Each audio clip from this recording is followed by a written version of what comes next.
Bangsa itu diciptakan oleh para bankir pada abad ke-20. Itu bukan kemerdekaan spontan, tapi didesain. Karena kalau dulu mereka mau merampas cengkeh orang Ternate, mau merampas kepala orang Ternate, dia harus bawa serdadu ke sini, dia harus ambil cengkeh dan kepalanya. Repot kan? Maka dengan menciptakan uang kertas, mereka tetap bisa mengambil cengkeh orang Ternate, mengambil kepala orang Ternate tanpa harus kirim serdadu di sini. Dan karena itu saya kasih merdeka. Tapi satu mesti bikin bank sentral, kedua pakai uang kertas. Supaya saya tetap bisa membeli 1 barel minyak Anda dengan harga 4 sen dolar. Karena mencetak uang ini biayanya hanya 4 sen, 500 rupiah.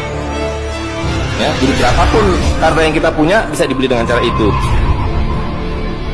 Uang kertas itu dimunculkan bersama dengan konsep negara nasional plus hutang negara.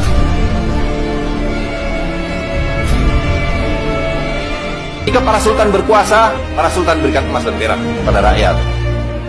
Para sultan sudah disingkirkan, diganti oleh para bankir, emas dan perak mereka ambil, diberikan kertas.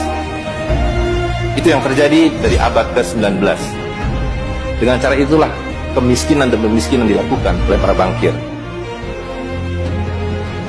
Maka apa yang harus kita lakukan adalah membalik seperti yang mereka dulu lakukan. Yang mereka dulu lakukan adalah mengambil emas dan perak dari orang tua kita, mereka lebur menjadi batangan, dia simpan di berangkas, dan kita dikasih toilet paper ini, kata Mahathir Muhammad. Maka harus kita lakukan sekarang sebelum ini jadi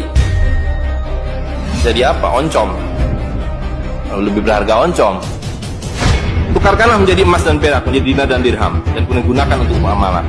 Karena Nabi sudah mengatakan akan datang satu zaman di mana semua yang kamu miliki tidak ada harganya, kehabisan nilai, kecuali dinar dan dirham, kecuali emas dan perak. Memiliki uang triliunan rupiah akan menempatkan nama kita dalam jajaran orang terkaya, tapi tidak begitu di Zimbabwe, negara bagian selatan benua Afrika. Segepok uang yang dimiliki nyaris tak ada harganya akibat krisis yang melanda hingga membuat perekonomian hancur.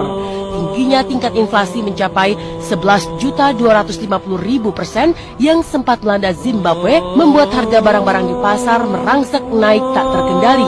Untuk harga tomat dibanderol 30 juta dolar Zimbabwe, sedangkan apel mencapai 6 juta dolar Zimbabwe. Bahkan uang 100 miliar dolar Zimbabwe hanya mampu membeli 3 butir telur saja.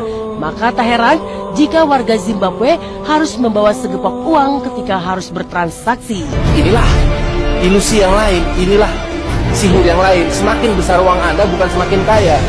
Semakin uang besar Anda berarti semakin miskin. Kertas adalah penipuan. Worthless. No value. Di Zimbabwe untuk mendapatkan 1 dolar Amerika, mereka harus menukarkan dengan uang sebesar 35.000 triliun dolar Zimbabwe. Hal ini menjadikan Zimbabwe sebagai negara dengan nilai tukar mata uang terburuk di dunia. Nilai mata uang Zimbabwe yang semakin terus terjun bebas ke level terendah menjadikan secuil emas jauh lebih berharga daripada ratusan triliun di negara ini. Tak heran jika masyarakat di sana lebih memilih mendulang emas yang kemudian digunakan sebagai alat transaksi atau jual beli daripada menggunakan uang yang nyaris tak berharga. Untuk sekedar ongkos bus selama 1 minggu saja, uang sebesar 100 triliun dolar Zimbabwe diperkirakan tak cukup. If you need cooking oil, you have to exchange with gold. If you need melamine, you have to exchange with gold. If you need soap, you have to change with gold. Everything is gold, no Zimbabwean dollars.